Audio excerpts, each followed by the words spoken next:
Hello, my name is Anthony Lee, and this is CECS 347 Lab 4 with the infrared sensor.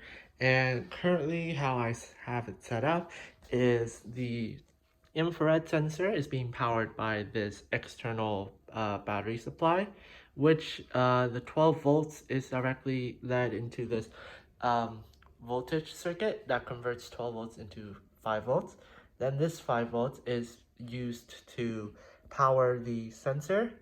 And for the circuitry of the sensor, I basically included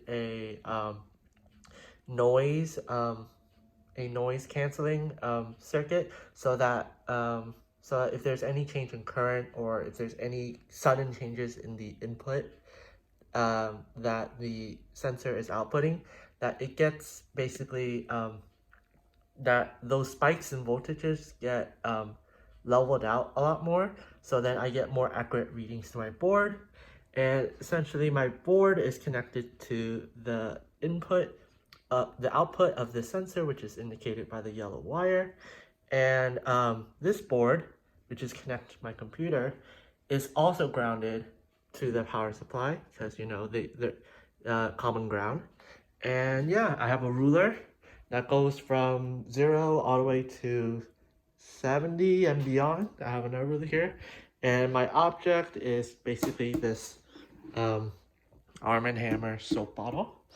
And how it works is essentially, if I were to go over to my debugger, if I press run, essentially what this driver code will do is take in an analog input, and then we have an ADC module within the board that will translate that into an ADC value, and that value will then be translated into a metric unit in centimeters through the table, through two methods, table lookup and equation lookup. And right now, this bottle is placed at 65, 66-ish. And if I were to go over here, it's reading in the analog values and outputting a numerical value that is in centimeters. So right now we're at 68, 69, 66. Sometimes it can get a little bit inaccurate at farther ranges, however that is fine. And so if I were to move this bottle over to, let's say from 65 over to 25,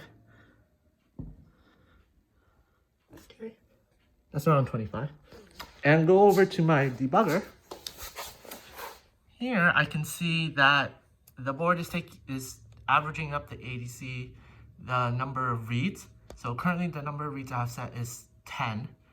So it'll take 10 reads, 10 samples, average them up, then send those ADC values to these two functions. And here it's outputting out 24, 25 centimeters. So it's pretty accurate. And now, the second part of the lab is to use an onboard LED to change brightness based on the distance. And this brightness will be controlled by the hardware PWM. So, so let's say if I'm at 15 centimeters, this blue LED right here will be brighter when it gets closer to 15 centimeters. And then when it gets farther away, this blue light will dim down. So unfortunately, like for the PWM, it's kind of hard to tell the difference between 65% and 50% brightness. So what I'm going to do is test out the extreme cases. So if I were to move this over to around 16 centimeters, okay, 16, the LED is this bright, okay, like almost 95%. Now if I were to move it out over to, let's say, 65 centimeters, okay, 65, as you can see, the LED is a lot dimmer, okay?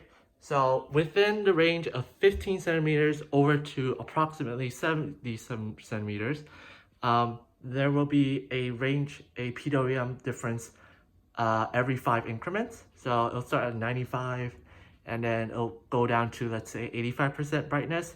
So that's how that works. However, if I go beyond the range of 70 centimeters or go below the range of 15 centimeters, there are two special things that will happen. I will demonstrate what happens when you go beyond 70 centimeters. So if I go beyond 70 centimeters, okay, let's say 74, the blue LED will turn on, okay, as you can see right here. All right, we're to move this back in. Here, the blue LED is on, okay? Now, for the other side, if I were to go below 15 centimeters, okay, basically what this board shall do is flash rapidly a red LED, but turn off the blue LED. So let's move that over here, okay, around 9 centimeters. You can see it's flashing red. Okay, I think that's everything for the lab. Yep, thank you for watching.